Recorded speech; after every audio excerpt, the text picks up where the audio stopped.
Nós terminamos ontem uma aproximação àqueles textos de 57 e 58, os Grundrisse. Chamamos a atenção de vocês para o fato de eles constituírem um ponto de chegada, uma síntese de um desenvolvimento, de uma pesquisa, de uma investigação de quase 15 anos, síntese essa que passa a se constituir numa espécie de ponto de partida, porque é dali para frente que Marx vai inaugurar, na sua trajetória intelectual, a sua década mais produtiva. Eu assinalei aqui que o período que vai de 57 a 67 é o período onde Marx realiza as suas principais descobertas, as suas mais geniais construções teóricas, e que vão redundar no Capital 1, que, como vocês sabem, lá desde o princípio da nossa história, é o único texto do Capital que Marx concluiu. Também fizemos uma breve consideração acerca do caráter inacabado ou do caráter inacabável da obra marxiana, mas o essencial para a gente era assinalar que é ali, em 1857 e 58, que Marx, já com um domínio do seu objeto, né, ele já tinha uma larga elaboração acerca da ordem burguesa, daquela sociedade onde vige com dominância o modo de produção capitalista. É ali, depois de cerca de 15 anos de pesquisa, de investigação, que Marx faz uma reflexão a partir da qual ele pode retomar a análise que ele pretendia desde a sua primeira crítica a Hegel.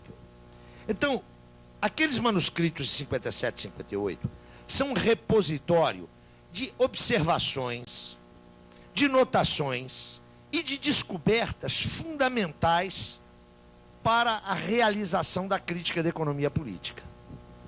Nós dissemos que, nos anos 40, Marx desliza de uma análise da sociedade do seu tempo que tinha um fundamento basicamente filosófico. Há um giro, ele vai a partir do seu processo de contato com os economistas políticos, a partir da sua inserção no movimento socialista, ele vai operar essa crítica de uma outra perspectiva, a perspectiva da crítica da economia política. Ou seja, o fundamento da crítica social de Marx é a crítica da economia política. E nós já sabemos que, do ponto de vista teórico, essa crítica é o conteúdo da obra de Marx. Chamei a atenção aqui para o fato de que, na ótica marxiana, a expressão teoria crítica é uma redundância. A teoria ou é crítica ou não é teoria. O que me interessa extrair hoje daquele monumento intelectual e teórico que são os manuscritos de 1857 e 58? Me interessa extrair a determinação marxiana do método. É ali que Marx chega ao domínio da perspectiva teórico-metodológica que lhe permite a análise da sociedade burguesa. Isso está condensado na introdução que Marx escreve em 1857 e que eu sugeri a vocês que lessem. É aí que aparece a configuração do método de Marx.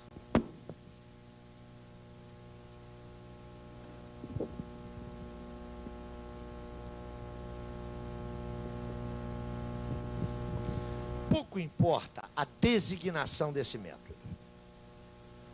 Para um pensador como Lucien Goldman, um romeno que viveu muitos anos na França, que fez praticamente toda a sua vida intelectual na França, o método de Marx é um método estruturalista genético. Atenção para o grifo no genético, não é o método estruturalista. Hein? Para Georg Lukács, esse método é o método histórico sistemático. Para outros, esse método é o método das aproximações sucessivas ao objeto. Marx, quando teve que designá-lo, caracterizou-o como método pelo qual há a elevação, através das operações racionais, do abstrato ao concreto. A designação, o nome desse método, é o que menos nos importa. Eu vou tentar hoje, sistematizando várias observações que fizemos anteriormente, sinalizar quais são os procedimentos mais significativos desse método. Eu vou começar sinalizando para vocês como é que Marx trabalhava.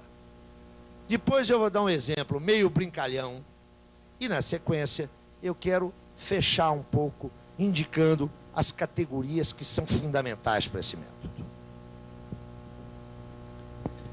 Eu vou começar sinalizando como é que Marx estudava, como é que Marx trabalhava, como é que Marx, a partir dessa formulação de 1857-58, tratou o seu objeto.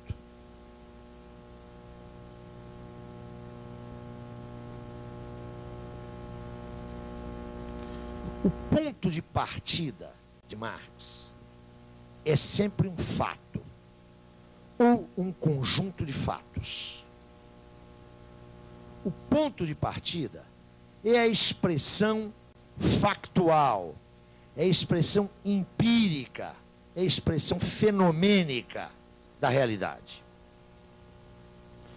Ponto de partida de Marx, insisto, é sempre um fato ou um conjunto de fatos.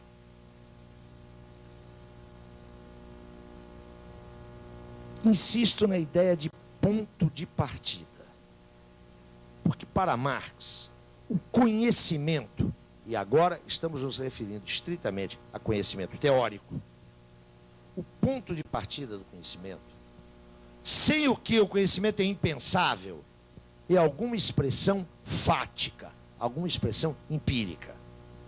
Marx não é um pensador para o qual os fatos não contem.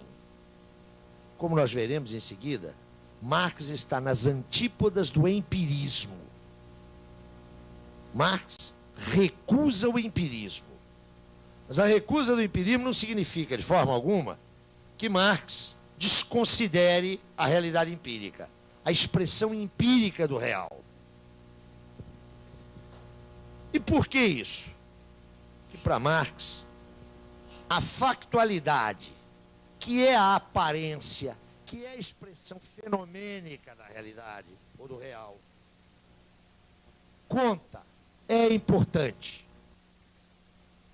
Para Marx, a aparência não é uma espécie de casca, a casca da maçã. Eu descasco e tenho a maçã. Para Marx, o conhecimento parte da aparência e a aparência é importante. Mas a aparência é o ponto de partida. Marx sempre insistiu em que se a aparência dos fenômenos revelasse a sua estrutura íntima, se a aparência dos fenômenos revelasse a sua essência, toda ciência, toda reflexão teórica seria desnecessária. Se a aparência revelasse a essência, bastava olhar, não é? Bastava deitar o olhar sobre a realidade e as coisas referentes ao conhecimento estariam resolvidas. A aparência para Marx, ou seja, a expressão fática, ela mostra, ela sinaliza, ela revela, mas ela também esconde, ela também mistifica, ela também oculta. Por isso, conhecer é para Marx negar a aparência, negar a factualidade, negar a empiria. Atenção para essa noção de negar, hein? Negar não é cancelar, não é ignorar. O conhecimento parte da aparência, mas ultrapassa a aparência, vai além da aparência. E esse ir além da aparência consiste nessa negação da factualidade. Eu queria insistir nisso por duas razões. Porque a descrição, a sistematização, a organização dos fatos, das evidências, da empiria, e absolutamente importante para o conhecimento, mas não constitui o conhecimento teórico na ótica de Marx. Eu quero insistir nisso por essa dupla e simultânea razão, porque é indispensável para o conhecimento teórico, é indispensável para a elaboração teórica, é indispensável para a reconstrução teórica, um conhecimento minucioso, rigoroso, circunstanciado dos elementos empíricos a partir dos quais se constrói o conhecimento. Entretanto, essa é uma operação que não constitui a particularidade ou a especificidade da elaboração teórica. Eu estou insistindo nisso porque, num tempo de empirismo brutal como esse que nós vivemos hoje nas ciências sociais, se apresenta frequentemente como elaboração teórica, como produto teórico, cuidadosas e sistemáticas descrições de realidade. Elas são importantes, mas são importantes como ponto de partida para a elaboração teórica. A elaboração teórica é uma negação da expressão empírica do real. Mas eu dizia, Marx parte dos fatos. Marx parte da aparência. Mas o que é a aparência para Marx?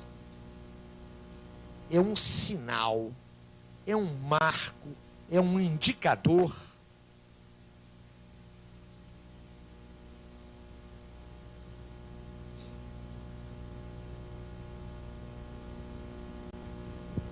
de processo ou, eu diria mais exatamente, e processos. Factualidade para Marx. A empiria é a expressão coagulada, a expressão fática de processos. Neste sentido, se retoma a herança hegeliana. Ser é processo, ser é movimento. Por isso, para Marx, toda expressão fática, toda coisa, aquilo que na linguagem de Horkheimiana devia ser tratado como coisa, né? Durkheim nunca entendeu que o fato social fosse uma coisa, mas insistia em que o seu tratamento pelo teórico fosse o tratamento dado à coisa. Nós estamos longe disso em Marx. Para Marx, os fatos são expressões empíricas, coaguladas, de processos. O primeiro passo do conhecimento teórico é tomar a factualidade como indicadora de processo. E cabe à razão identificar esses processos. Mais exatamente, cabe a uma faculdade racional, a faculdade da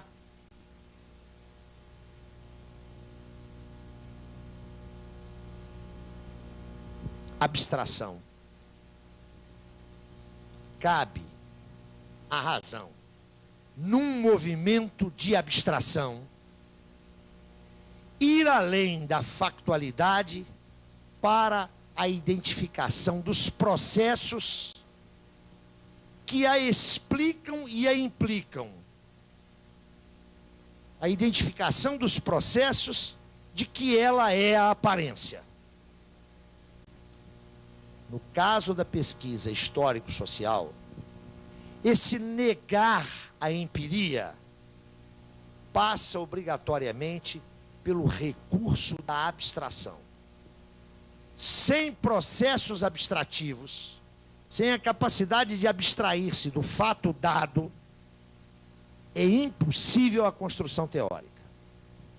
Eu queria que vocês tomassem cuidado com as palavras. É pelo processo da abstração, ou seja, a faculdade racional de descolar-se do imediato, do experiencial, do dado, é pelo movimento que nos leva para além do dado que é possível identificar, detectar, localizar os processos que são sinalizados por aquela forma fática aquela forma factual, empírico-fenomênica, que põe a possibilidade do conhecimento. Eu estou dizendo prestar atenção, porque é nesse movimento,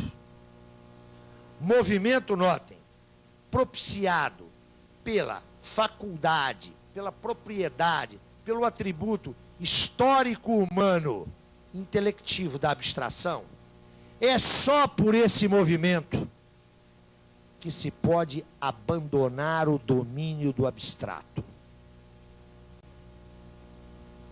Então, por isso eu pedi cuidado com as palavras. É pelo movimento da abstração intelectiva que se torna possível abandonar o nível do abstrato. É através do movimento da abstração que se inicia aquilo que constitui o essencial do método marxiano, que é a elevação do abstrato ao concreto. É precisamente o processo da abstração que permite à razão que investiga, a razão que pesquisa, superar o caráter abstrato da expressão fática, da expressão factual. Quando se dá esse passo, abandona-se o domínio da faticidade. O pensamento identifica, localiza, encontra, detecta, explora processos. Mas esses processos não estão perdidos no espaço. Eles estão conectados a outros processos. Pelo caminho da abstração. Esses outros processos devem ser identificados, devem ser localizados, devem ser analisados pelo investigador. Mas esses outros processos, por sua vez, se expressam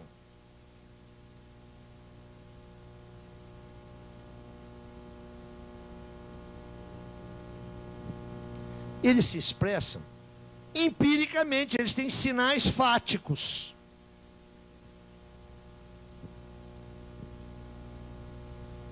O pensamento partiu de um dado fático, abstraiu-se desse dado, identificou, localizou os processos que esse dado sinaliza, vinculou-os a outros processos, e agora retorna ao domínio da empiria. Identifica os fatos, os fenômenos, as formas empíricas que sinalizam esses outros processos. Identifica os fatos, os fenômenos, as formas empíricas que sinalizam esses outros processos.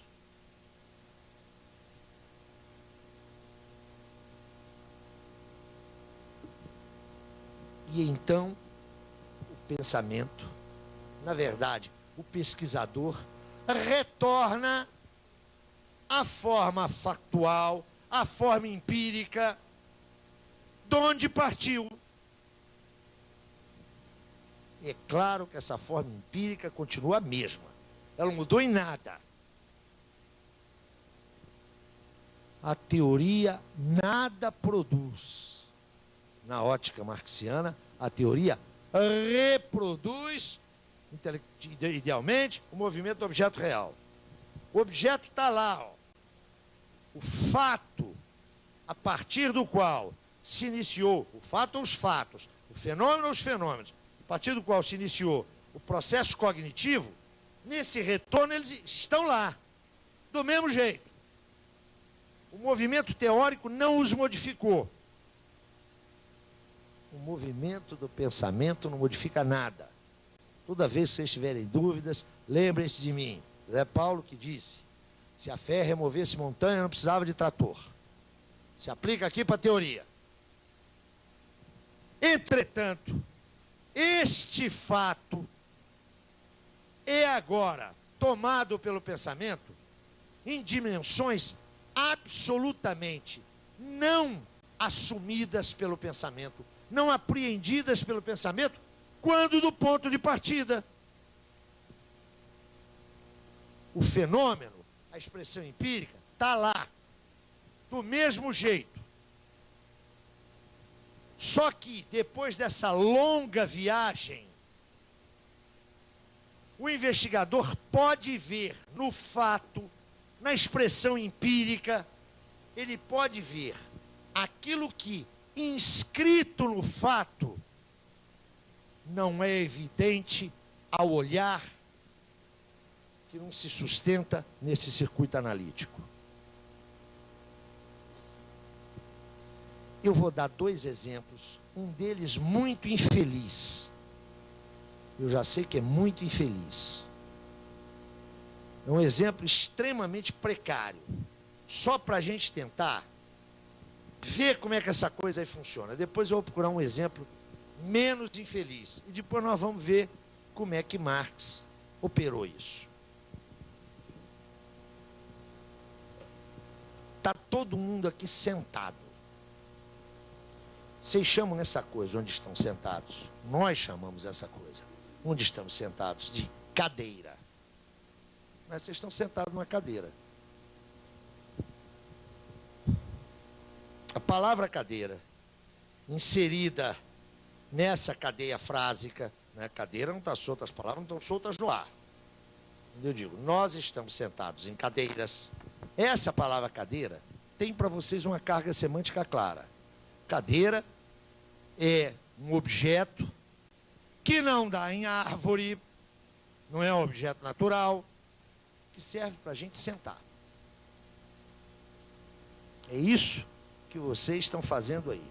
Vocês vieram aqui essa semana inteira, sentaram nessas cadeiras, vocês conhecem essas cadeiras, vocês apalpam essas cadeiras, né? Elas têm expressão fática, empírica. Vocês utilizaram essas cadeiras a semana inteira. Provavelmente vão utilizá-las a vida inteira. Se referem a elas como cadeiras. Se a gente começar a pensar essa cadeira, a gente vai ver que ela não se resume a essas propriedades físico-materiais que aí estão, não é? Provavelmente fibras sintéticas, algum componente de aço. Essa cadeira não é só uma cadeira. Se eu digo, estamos sentados em cadeiras, essa cadeira foi feita para sentar. A palavra cadeira denota um objeto, que vocês sabem o que é, mas é muito pobre para dizer o que é esse objeto, não é? Quando eu começo a considerar, eu estou olhando essas cadeiras aí, a primeira coisa que me aparece na cabeça, o que é? Essa não é a cadeira da sala da sua casa. Na nossa casa, na sala, nós não temos cadeiras assim. Essa cadeira supõe um certo design, um certo estilo. Ou eu diria uma certa falta de estilo. Mas ela está adequada a esse espaço aqui. Que é um espaço muito peculiar, não é? É um espaço de natureza pedagógica. Mas não é o mesmo espaço de natureza pedagógica que está ali na sala de aula. Eu posso supor que as cadeiras aqui que estão na sala de aula não são fixas. Né? São cadeiras que podem ser arrastadas. Quero dizer para vocês que eu estudei numa escola que tinha cadeiras fixas. Elas eram chamadas de carteiras. Estavam atarrachadas no chão, igualzinho a essas. Então você sentava lá, você não podia modificar. Isso dá uma concepção da natureza desse espaço pedagógico, não é? Eu tenho um espaço pedagógico fixo, onde o aluno senta e não pode se mexer, mas eu posso ter um espaço pedagógico onde há cadeiras. Notem, a cadeira é a mesma, o objeto denotado em princípio é o mesmo, mas eu posso movimentar, eu posso colocá-las em semicírculo, em ferradura, em círculo. Isso denota uma função pedagógica desse espaço que é diferente de uma função pedagógica de um espaço onde as cadeiras estão presas no chão. Ou não é assim? Escuta, eu estou fazendo isso olhando essa cadeira aí. O que eu estou fazendo, hein? Eu estou negando essa cadeira, né? Eu estou me abstraindo. Isso que eu estou fazendo aqui é uma abstração. Eu estou saindo dessa cadeira. Eu estou me abstraindo do dado imediato. Eu estou pensando em outras cadeiras, estou pensando em outros espaços. Mas e a factualidade imediata dessa cadeira? Como é que essa cadeira chegou aqui? Ela foi comprada na loja ali, o cara que é o administrador desse prédio aqui, sentiu falta, foi ali, pediu ao Zé da esquina 400 cadeiras e pôs aqui? Ou isso implicou um processo de licitação, de concorrência? Isso aqui é um órgão público que tem que prestar, deve prestar contas dos seus gastos, da gestão dos seus recursos. Essa cadeira não chegou aqui do mesmo jeito que chega a cadeira na minha casa. Essa cadeira supõe um circuito institucional e comercial. Mas se eu me atenho às características físicas dela, essa cadeira é feita por um artesão numa oficina de fundo de quintal? Parece que não, né? Essa que aí está. Essa cadeira trabalha com materiais sintéticos. Ela supõe, portanto, muito mais do que meia dúzia de ferramentas. Ela supõe uma certa tecnologia. Aí provavelmente existem vários processos de trabalho com organizações diferentes. Seguramente aí há componentes que são derivados da indústria petroquímica, que tem um circuito de trabalho, que tem um sistema de distribuição de tarefas que é completamente diferente da parte da metalurgia que ela incorpora. Provavelmente essa cadeira é produto de grande empresa e não de pequena indústria. Nós estamos viajando, né? Essa cadeira está me levando a circuitos de comercialização, está me levando a circuitos produtivos, onde há relações salariais, onde há relações hierárquicas, onde há relações de exploração e de poder. Imaginem vocês que eu faço um longo estudo sobre essas cadeiras, fazendo todas essas considerações. Quando eu volto a olhar essa cadeira, ela está aí do mesmo jeito de quando eu iniciei a minha pesquisa. Só que agora, quando eu olho essa cadeira, o que eu vejo nela? Eu vejo que essa não é uma cadeira. Essa cadeira aparece para mim, agora, aparece como determinada. Não é uma cadeira qualquer. Cada traço desses, da sua constituição, desde o processo produtivo do qual ela resulta, desde o processo de circulação, processo comercial, que a trouxe para cá, cada um desses elementos é um elemento que me determina essa cadeira. Essa não é uma cadeira qualquer. Essa não é uma cadeira tomada isoladamente. Quando eu volto a ela, eu já tenho essa cadeira num circuito produtivo, num circuito econômico, num circuito cultural. Notem, quando eu olho para essa cadeira agora, ela continua do mesmo jeito, na sua materialidade, na sua positividade imediata. Ela não se modificou com o movimento do meu pensamento. Entretanto, eu a vejo determinadamente. O que eu fiz aqui, ó, nesse caminho de volta, foi encontrar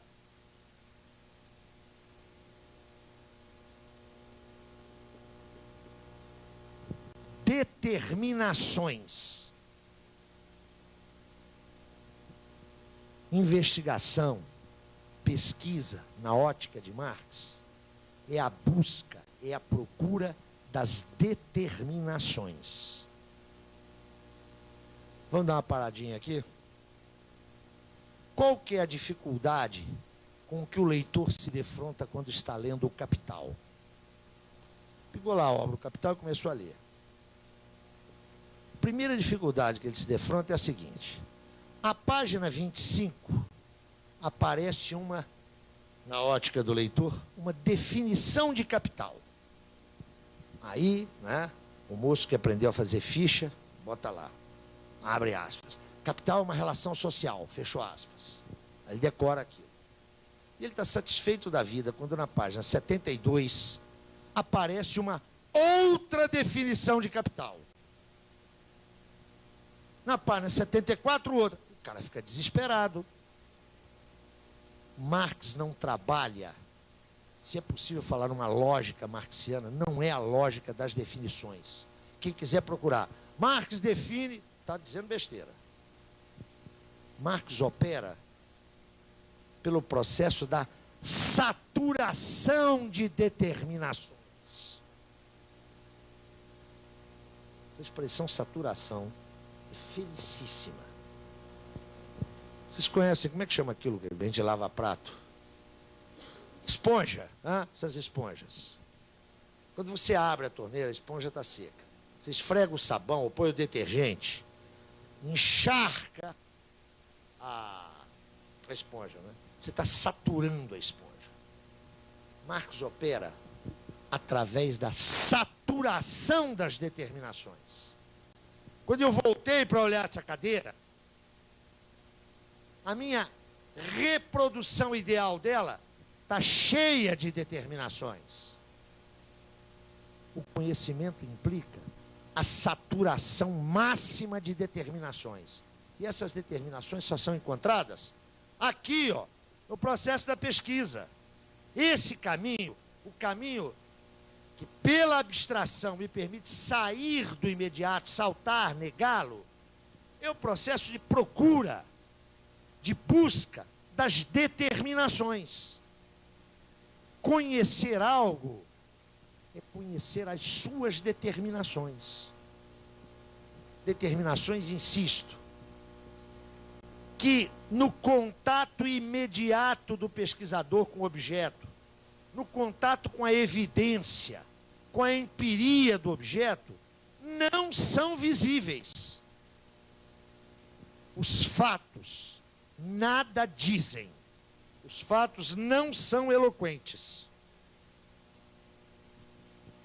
O teórico pode apreender a sua voz, que é inaudível na relação imediata. Aqui, ó, o que se faz é buscar determinações. O conhecimento é o conhecimento das determinações. Mas notem vocês que essas determinações são de múltiplas naturezas, de múltiplas ordens. Essa cadeira, eu insisto em que o exemplo é infeliz pelo objeto. Depois nós vamos ver outro exemplo. Essa cadeira, para que as suas determinações a constituíssem, essas determinações foram metamorfoseadas no processo de constituição real dessa cadeira. Passa-se de uma determinação a outra, não por um processo de soma, não por um processo de adição, de aglutinação. Há uma imbricação e uma mútua interação entre essas determinações. Encontrar as determinações e suas relações é buscar as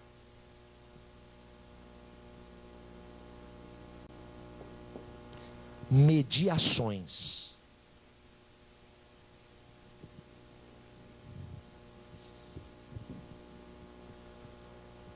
Quando eu pego essa cadeira, me sento nela, transporto-a, limpo-a, apalpo-a, utilizo-a. A minha relação com ela é uma relação imediata. Essa cadeira se me põe, se me aparece como dada. Ela está posta, é um dado. Minha relação com ela é uma relação imediata. Médium, lá do latim, hein? Meio, intermediação.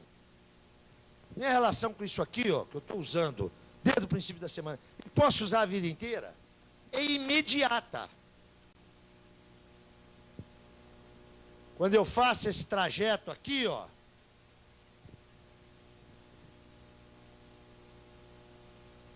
a cadeira já não se me põe mais como imediata. O processo do conhecimento dissolveu a imediaticidade da cadeira. Mostrou o que ela é de fato. Ela não é um dado, ela é expressão de um processo. Conhecimento teórico é o encontro das determinações e a localização das mediações. Conhecimento teórico é a ultrapassagem do imediato. Conhecimento teórico, olhem para cá, por favor, é a elevação do dado imediato, que é o abstrato, aquilo que, dissolvida a sua imediaticidade, é uma síntese de muitas determinações. A síntese de múltiplas determinações, Marx chamava o concreto.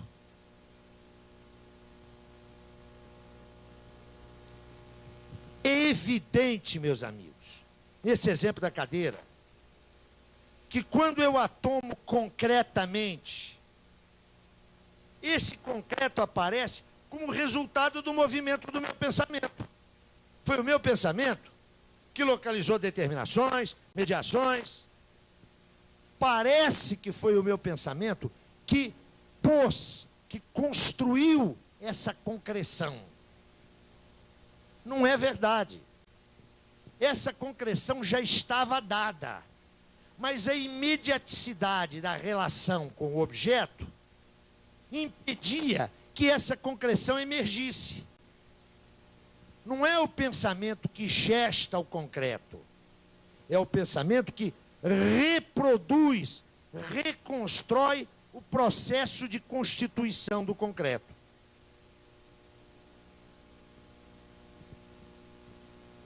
É por isso que Marx, algumas vezes, falará em concreto pensado. Esse concreto é produto do movimento do pensamento.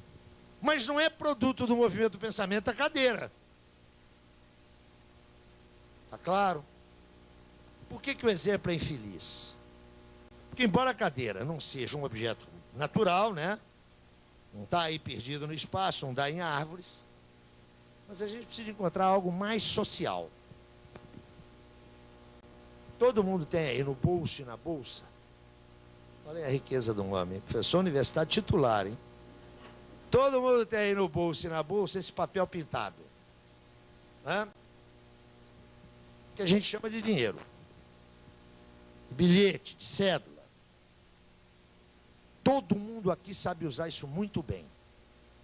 Vocês não são enganados no troco. Vocês movimentam esse dinheiro todo mês. E alguém aqui deve saber usá-lo muito bem. Deve ter um fundo de investimento, uma caderneta de poupança. Se eu perguntasse para vocês, o que é o dinheiro? Tirando o meu amigo economista, que hoje não está aí, deve haver outros aí. Vocês podem ficar descansados que eu não vou perguntar o que é o dinheiro. Se eu perguntasse para vocês o que é o dinheiro, vocês teriam a maior dificuldade em dizer o que ele é. Nenhum de vocês é enganado no uso do dinheiro. Vocês usam bem o dinheiro. Saí do hotel, paguei o café, paguei o táxi, entrei no ônibus, paguei o aluguel da casa. Ninguém é roubado, pelo menos em princípio. Vocês sabem mexer com dinheiro. Podem conhecer até formas de fazê-lo multiplicar. Investe ali, compra título acolá, faz aquilo. Notem, vocês manipulam, nós manipulamos muito bem essas folhas de papel pintado. Nós a conhecemos. O que é o dinheiro? O que são essas folhas de papel pintado? Como é que eu posso conhecer esse papel pintado? Para conhecer como é que ele chega no meu bolso, não é? Quando chega, no meu caso chega, todo mês, lá na agência 0287/8 do Banco do Brasil, todo mês quando ele chega lá, não é uma coisa, ele não é uma quantidade. Embora eu me comporte como se fosse uma quantidade. Mas como é que eu vou conhecer isso? Quem é que me paga? Como me paga? De onde sai o recurso que se expressa nesse pagamento. Por que é que eu recebo X? Eu tenho um salário. Na verdade, eu não tenho salário, né? Sou um tipo diferente, eu tenho provento. Por que o Antônio Hermílio de Moraes não tem a mesma conta onde eu tenho? Eu sei que esse papel pintado me mostra a cota parte que eu tenho na riqueza nacional e que essa cota parte não está determinada pelo meu valor, pelo meu talento, pela minha eventual biografia, né? Basta pensar no Antônio Hermílio de Moraes. Que isso está relacionado a uma certa inserção minha na estrutura socioocupacional desse país e que essa inserção nessa estrutura, o espaço que eu tenho nessa estrutura socioocupacional remete à existência ou não de patrimônios públicos e privados e à gestão desses patrimônios, o que remete à sua posse, e o estatuto dessa gestão, que remete não a quem detém a posse, mas a quem detém a propriedade. E como é que eu posso entender esse papel pintado se eu não entendo como é que é a relação dele com outros papéis pintados, como aquele papel pintado de verdinho? Notem, o conhecimento teórico não é o conhecimento prático mental que implica a instrumentação e a manipulação. Provavelmente nenhum de vocês sabe que essas cédulas de papel que estão nas suas mãos, em princípio, deveriam ser resgatáveis lá pelo Banco Central numa certa quantidade de ouro, que seria o lastro dessa moeda. Essa moeda aí só tem valor legal. Se tiver uma fila lá no Banco Central, só os 10 primeiros serão atendidos. Vocês não sabem disso, mas vocês têm um trato prático mental que lhes permite uma perfeita utilização desse objeto. Vocês não o conhecem. Marx, quanto a isso, é muito claro com relação à prática social. Os homens não sabem, mas fazem. Você não sabe, mas faz. Aqui, ó, trata-se de sair da imediaticidade desse papel pintado, do circuito fático por onde ele passa, a bolsa de valores, o banco, suas outras expressões, o cartão magnético, e encontrar os processos através dos quais todo um movimento, todo um complexo sistema de movimentos encontra expressão nesse fato.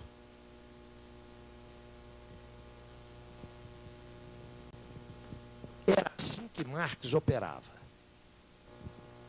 Marx não supõe nunca que a razão esgote o real. Em primeiro lugar, pela extrema complexidade do real. Extrema complexidade do real. E, em segundo lugar, pela mobilidade, pela dinamicidade desse real. Ele não é apenas extremamente complexo. Ele é extremamente complexo e extremamente móvel e dinâmico. O que significa que a sua complexidade de hoje não é a sua complexidade de amanhã. Mas isso, insiste, não impede que a razão, neste movimento, apanhe a riqueza estrutural do real. Mas é evidente que quando se chega aqui, ó, há que resetar o caminho. Há que retomar o caminho. Por isso alguns chamam a esse método de aproximações sucessivas.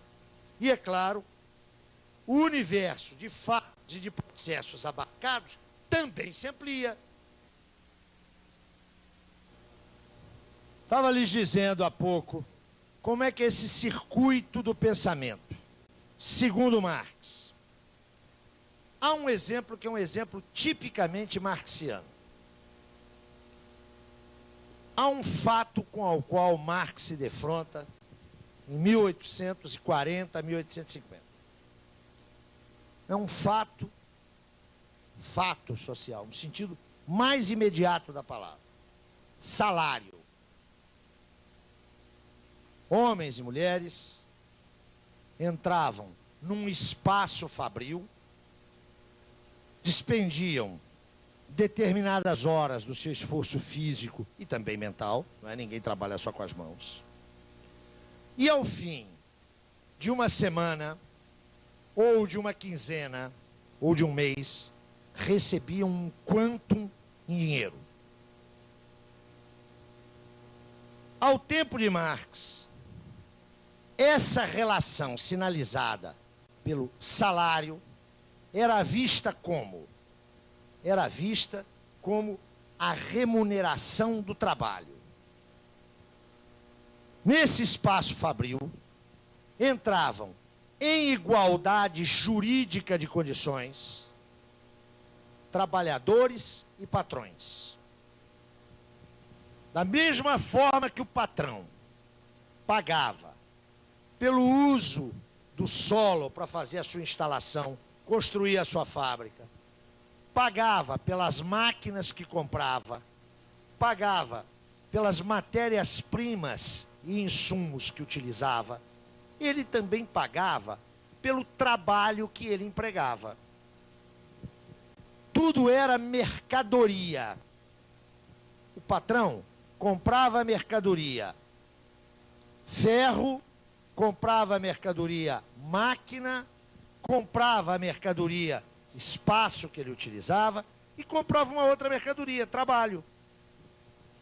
O salário era a remuneração do trabalho, era o pagamento do trabalho. Assim como o lucro do patrão era o pagamento do capital que ele investia e do seu trabalho. Esse é o fato com o qual Marx se defronta. Esse é um fato com o qual Marx se defronta. Ele parte da factualidade do salário. Ele parte do dado salário. Marx trabalha com os cálculos da época da massa salarial, daquilo que era pago aos trabalhadores. Qual é o circuito que Marx vai reproduzir? Qual que é a natureza dessa mercadoria? Marx não ficou no trato quantitativo da massa salarial. E aqui me permitam abrir um parênteses. Em Marx não existe a distinção entre pesquisa quantitativa e pesquisa qualitativa. O pensamento de Marx desconhece isso. Digo isso porque frequentemente um certo marxismo morre de medo e de desprezo pelos cálculos matemáticos, pelas elaborações quantitativas.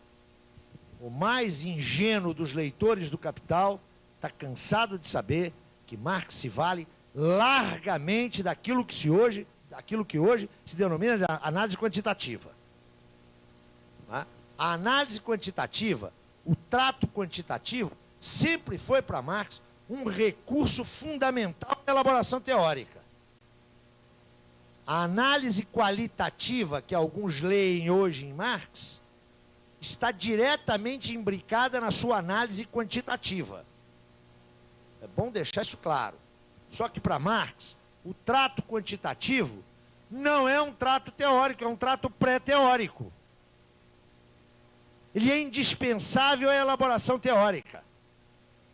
Quem quer entender a dinâmica da ordem burguesa a partir da crítica da economia política, que é o único ponto legítimo de entrada nessa dinâmica para Marx, tem que dominar o seu conhecimento quantitativo.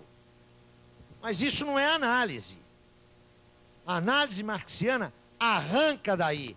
Ele partiu dos dados quantitativos.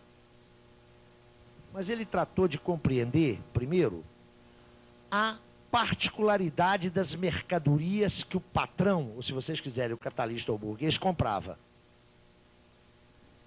Eu quero insistir nisso. Se vocês abrirem qualquer manual de economia convencional, aí vocês vão encontrar os famosos 3 fatores de produção: terra, capital e trabalho. Uma monumental equalização e naturalização, né? A terra, o capital está naturalizado, e o trabalho. Mas se recusou esse caminho. Ele tratou de pesquisar a natureza específica de cada uma dessas mercadorias. E compreendendo que o trabalho era uma mercadoria necessariamente tratada pelo capitalista, como todas as outras, ela apresentava uma especificidade. Só ela cria riqueza, só ela cria valor. Mas Marx só pode fazer isso porque ele transcendeu a discussão da soma, da massa, do agregado salarial, para compreender a sua relação com os processos de trabalho, de criação de valor, de valorização. Isso levou necessariamente a outro tipo de processo, ao processo de valorização de capital, ao processo de acumulação de capital. E levou a N outros processos, do tipo inovação tecnológica, do tipo revolução nos transportes, modificação no conjunto de mercadorias adquiridas pelo capitalista, o que o levou a outros fatos: a organização industrial, a organização do trabalho, ao comércio externo, ao câmbio, aquela instituição que regulava, aparentemente desde cima, todos esses fluxos, o Estado. E só então ele volta ao salário. Ele volta ao salário e percebe que o salário não é a remuneração da mercadoria, força de trabalho. O salário é a remuneração de um determinado tempo de uso dessa mercadoria, que é sempre inferior ao tempo total do trabalho despendido pelo trabalhador. Notem, quando Marx chega a esse ponto, ele recomeça.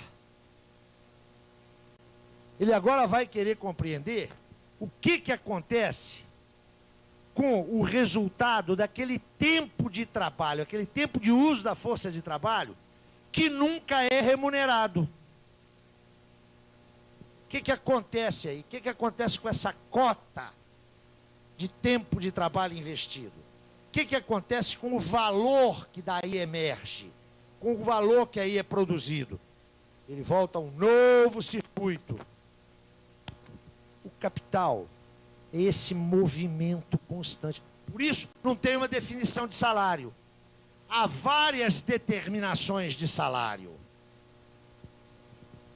Quando ele retorna ao fato salário, esse fato está prenhe, está grávido, está cheio, está saturado de determinações. Esse procedimento é um procedimento investigativo. Vocês se lembram de ontem? Método de investigação, método de exposição. É esse procedimento que Marx utiliza com todos os componentes do seu objeto. E ele o faz em 2 óticas concomitantes.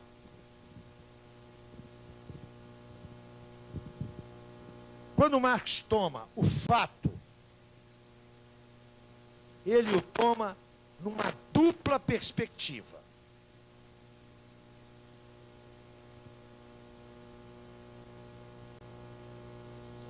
A perspectiva do aqui. O que é o salário agora? O que ele representa hoje? O que ele expressa hoje? Marx está interessado, qualquer fenômeno que ele está estudando, em identificar qual é a sua dimensão sincrônica. Marx trabalha com o eixo das simultaneidades. Ele opera um corte vertical no fenômeno que ele analisa. Ele trata de identificar a estrutura estrutura desse fenômeno, através desse procedimento que nós acabamos de mencionar rapidamente. Mas ele nunca utiliza essa única abordagem. Simultaneamente, Marx busca o seu desenvolvimento. Marx acompanha o seu desenvolvimento histórico. Marx, quando está tratando do salário, ele vai fazer uma viagem lá pela Grécia Antiga para saber se ali havia esse fenômeno. Não o identifica lá. Vai identificá-lo no Império Romano, mostrando que ele vai surgir primeiro no exército, nas hordas, entre os soldados romanos. Ele faz um resgate histórico, ele quer apanhar, notem, não apenas a estrutura contemporânea, mas o seu desenvolvimento histórico, a sua gênese. Marx trabalha não apenas no domínio da sincronia, mas também no domínio da diacronia, também no corte horizontal. E Marx o faz simultaneamente. Por quê? Porque para Marx, olhem para cá, a gênese, a origem, não coincide com as funções e a estrutura atual. Conhecer a gênese de um processo qualquer não me garante o conhecimento da sua estrutura contemporânea, da sua significação sócio-histórica contemporânea.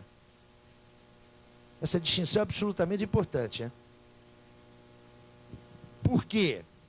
Porque há toda uma série de fenômenos históricos que dispõem de continuidade, informações e em modos de produção diferentes. O fenômeno é o mesmo, mas a sua função, o seu papel, o seu significado social muda radicalmente. Vamos dar um exemplo simples. O mundo antigo conheceu a escravatura. A escravatura é das instituições mais sólidas dessa coisa chamada humanidade. O trabalho escravo é próprio do mundo antigo.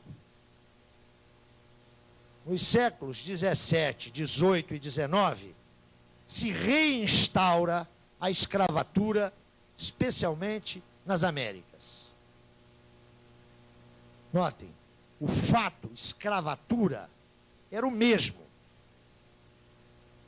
A relação que o senhor de escravos detinha ou mantinha com a força de trabalho escravo era rigorosamente a mesma, era direito de vida ou de morte, na antiguidade ou na América nos séculos 17, 18 e 19. E, no entanto, a função econômico-social da escravatura moderna é radicalmente distinta da função econômico-social da escravatura antiga. O que significa, notem, que a pesquisa histórica, a pesquisa genética, é absolutamente fundamental para a compreensão da estrutura e do papel contemporâneos, mas em absoluto nos dá conta dessa função e desse papel contemporâneos. Neste sentido, o trato marxiano de quaisquer fenômenos e processos é sempre, e concomitantemente, sincrônico e diacrônico, histórico e sistemático, genético e estrutural. Mas não só. Bom, vocês estão começando a perceber por que o cara demorou 15 anos para chegar aí, né? Mais ou menos claro, né? É pesquisa exaustiva. Nós estamos diante, e aqui não há nenhum exagero de retórica, nós estamos diante de uma das mais ciclópicas construções intelectuais da cultura ocidental. Marx, me desculpem os meus amigos sociólogos, não é um Durkheimzinho da vida. E Durkheim foi e é um pensador seminal no âmbito da sociologia.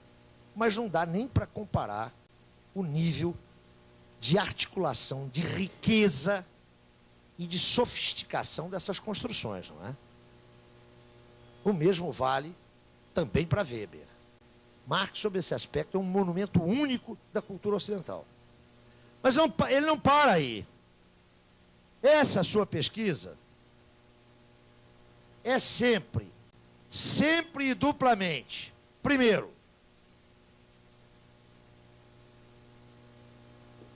nós já falamos disso aqui sob outra ótica. É sempre documental. É evidente que Marx não pode viajar para Roma e bater um papo com César, não é? São fontes históricas. Mas essas fontes históricas valem também para a contemporaneidade. Quando Marx está discutindo a economia política clássica, ele está discutindo algo que lhe é muito próximo, em termos históricos. Ele está se valendo do trabalho daqueles pesquisadores. Ele está se valendo do jornal, do ensaio, do livro publicado, do depoimento de trabalhadores. As fontes documentais para Marx são absolutamente importantes. Mas ele não fica nas fontes documentais. Ele tem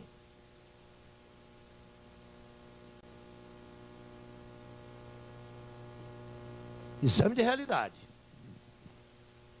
Ele opera sempre nessa interseção de análise documental, de registro histórico e de confrontação com a factualidade.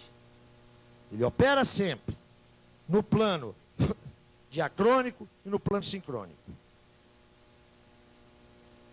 A monumentalidade da pesquisa marxiana, o investimento intelectual próprio dela, amplamente registrado no conjunto de manuscritos, e não apenas de 57 e 58, conjunto de manuscritos que Marx nos legou, quanto a isso, é mais do que eloquente. Foi um trabalho insano. Um trabalho insano. Agora, notem, por favor, nós estamos falando da investigação marxiana. Eu quero voltar sempre àquela distinção de ontem. É claro que a exposição que aparece no Capital não obedece a essa lógica. Do ponto de vista formal, não é? Foi a partir dessas descobertas, foi a partir desses registros, quando tinha a sua investigação mínima e provisoriamente concluída, é que ele começou a redação. Logo, a diferença dos manuscritos de 57 e 58 para o Capital, uma das diferenças, é que aqui nos manuscritos, você acompanha o processo de investigação, o registro, é um diagrama do laboratório intelectual de Marx. Lá no Capital você tem a exposição da pesquisa realizada.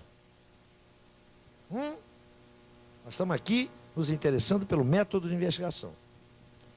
Mas qual é o suporte de tudo isso? O que está na base de tudo isso? Está na base de tudo isso? Agora, por favor, atenção. Aquilo a que Marx chega em 1857. Ponto de chegada. Mas a partir de 57 e 58 é o seu ponto de partida. A partir de 57 e 58 já é um pressuposto de Marx. Agora, por favor, não é um pressuposto a priorístico. Ele chegou a isso em 57 e 58. Ele conquistou, ele elaborou, ele processou isso. Agora, de 57 e 58 para frente, isso que já está processado é o seu patamar teórico-metodológico. Que patamar é esse? Vamos lá.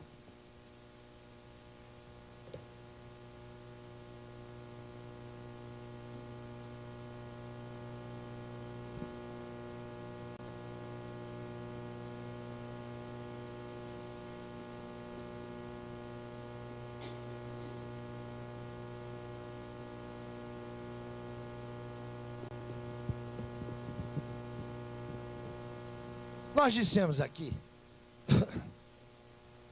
que o conhecimento teórico é a caça, a pesquisa e o encontro das determinações que constituem aquilo que expressa-se como fenômeno. Lembre-se, por favor, do exemplo da cadeira, do infeliz exemplo da cadeira. O que são as determinações?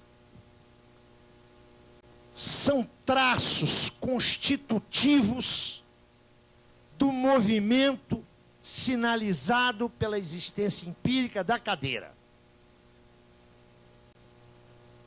São traços, notem, traços efetivos, reais, que existem. As determinações expressam na efetividade do ser social, no movimento do ser social. Elas expressam formas de ser deste ser. Elas são, eu quero insistir nisso, determinações reais. É sempre bom lembrar que vocês não podem confundir o real com o empírico. A empiria é um nível constitutivo do real. Ela é a epiderme do real. Epiderme não significa que ela seja desimportante, mas é a epiderme do real. Pois bem, as determinações são traços constitutivos, são traços efetivos desse movimento que constitui o real. Isso significa, meus amigos, que mesmo que eu não os conheça, eles existem e operam. Mesmo que eu não os conheça, mesmo que a teoria não os reproduza, mesmo que a teoria não os reconstrua, eles existem. Daí a sua efetividade. O que a consciência teórica faz é apreendê-los. Como é que esses traços constitutivos são capturados teoricamente? Eles são capturados como categorias.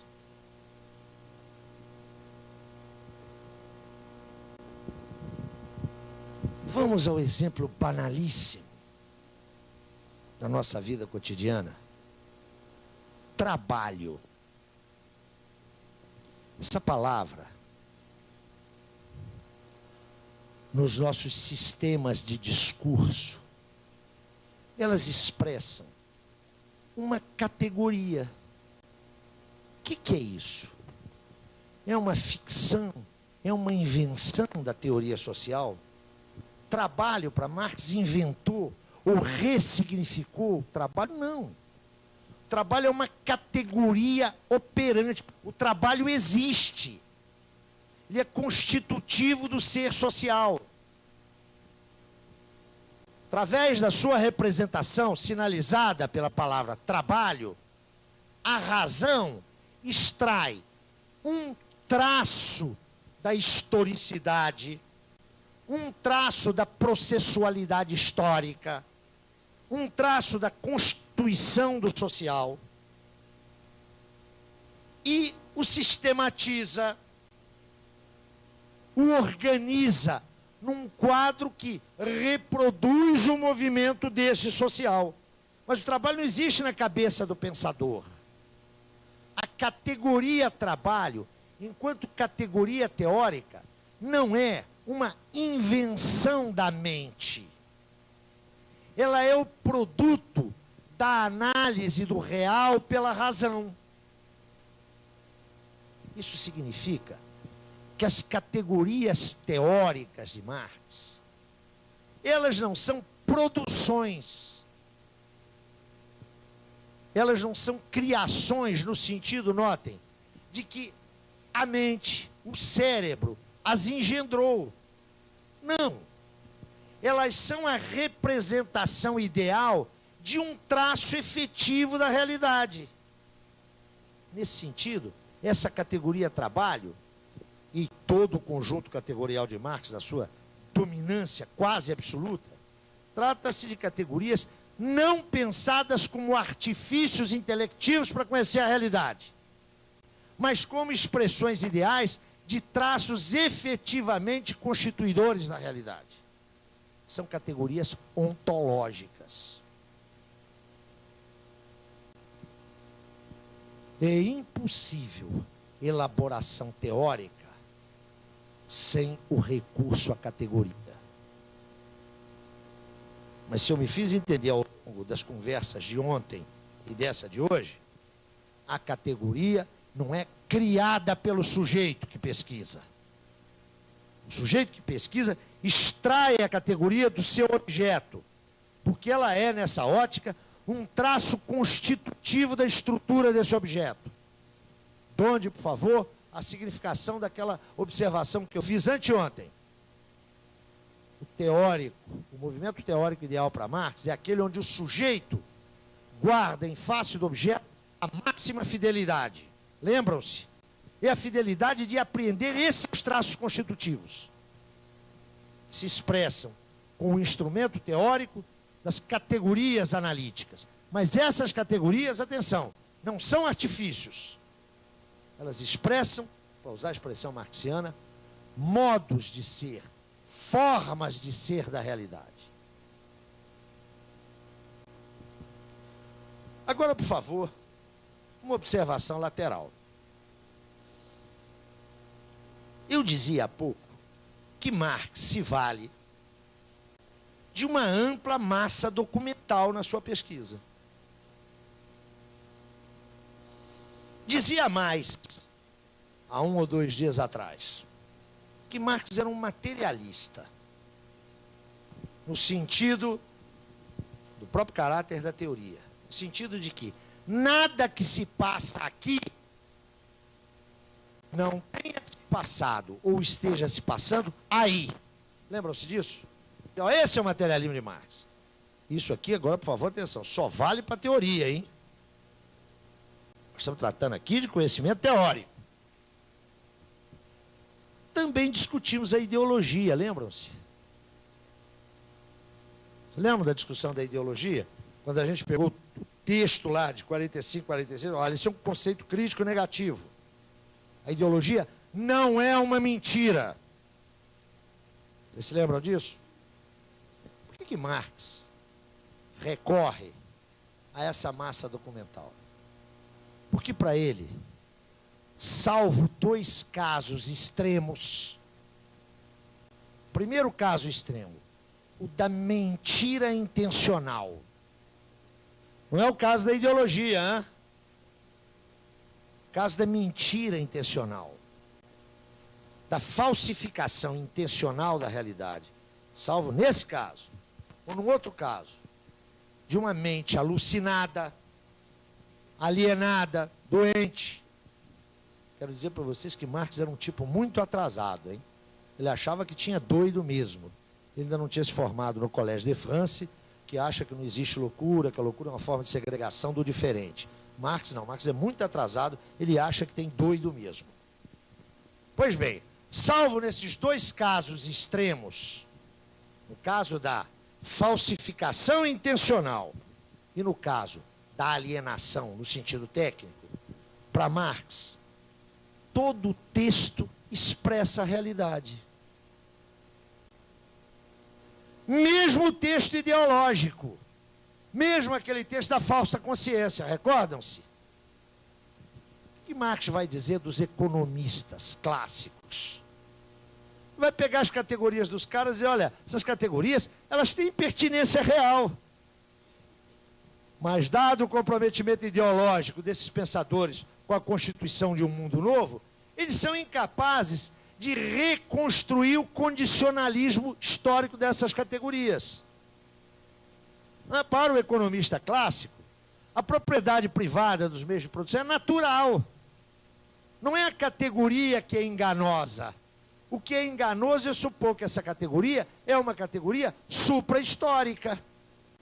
Eu estou fazendo essa referência porque o universo categorial de Marx vai se constituindo inicialmente pela crítica das categorias utilizadas e construídas lá na economia clássica. Quando Adam Smith pensa que o mercado, pensa e estatui, que o mercado é uma instituição natural, Marx não está infirmando a categoria mercado. Ele está apontando o seguinte, olha, o que Adam Smith não sabe é que o mercado é uma construção dos homens.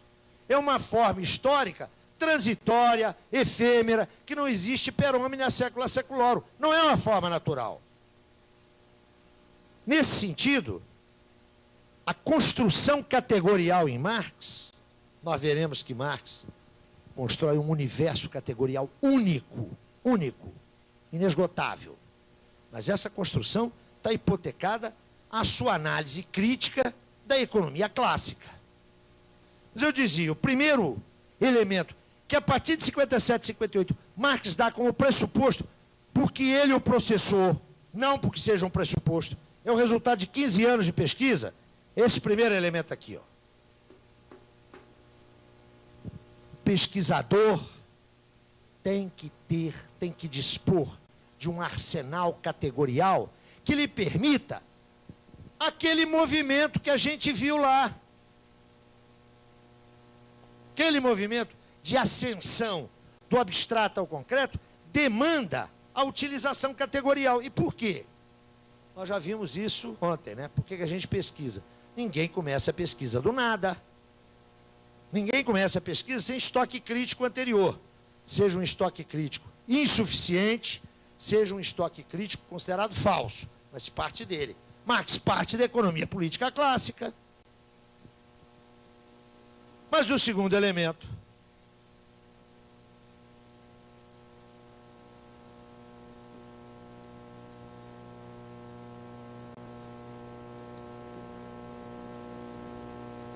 que Marx dá como pressuposto, mas atenção, eu estou repetindo, sei que estou sendo chato, hein? Mas é necessário isso. Fica como pressuposto a partir de 57, 58. Ele chegou, o que é pressuposto no ponto de partida, foi o resultado no seu ponto de chegada. O que é pressuposto e que é a base do caminho que ele vai fazer a partir de 57 para o capital. E a sua concepção de realidade. E eu aqui quero tomar cuidado. É de realidade sócio-histórica. Eu não penso que isso possa ser estendido à realidade natural. Você já se lembra daquela discussão lá, não é?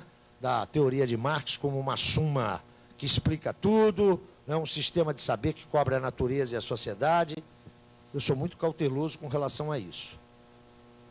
Eu quero sinalizar que essa concepção de realidade é uma concepção de realidade histórica.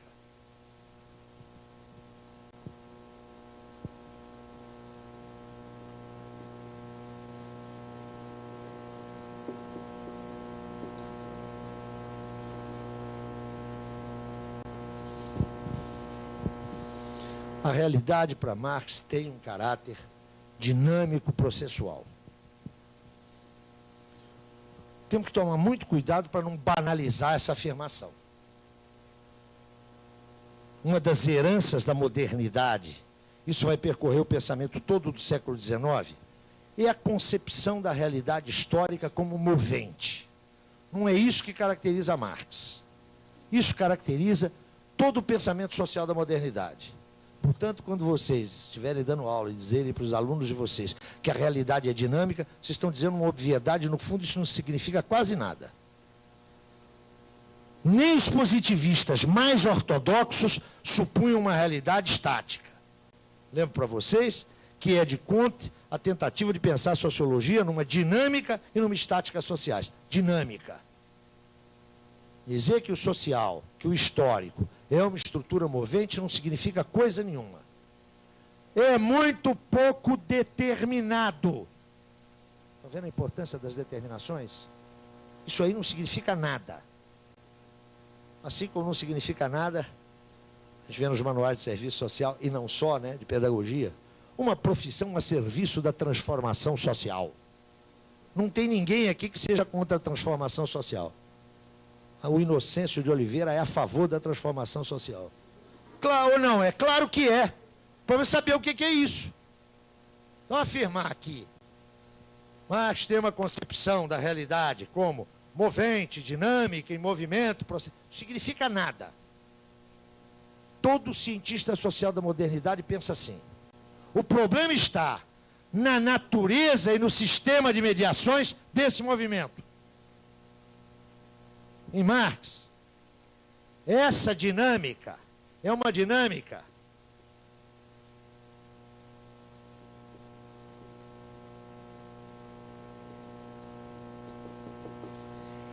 permanente, constitutiva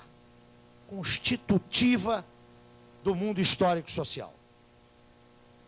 Ela não é mais um elemento, ela não é uma característica, ela é a própria essencialidade.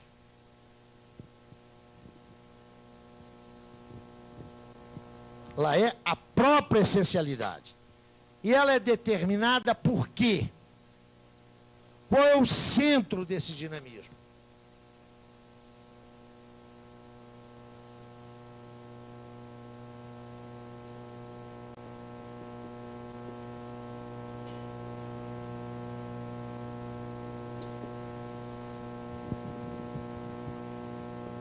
São as contradições e os antagonismos que são necessariamente gestados nas instâncias constitutivas dessa realidade histórico-social.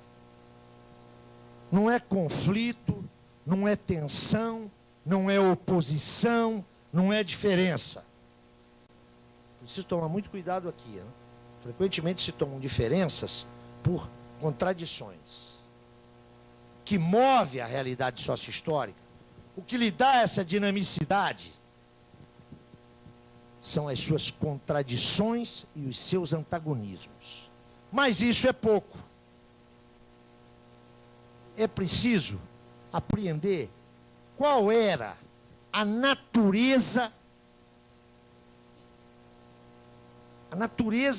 dessa realidade com a qual Marx trabalhava.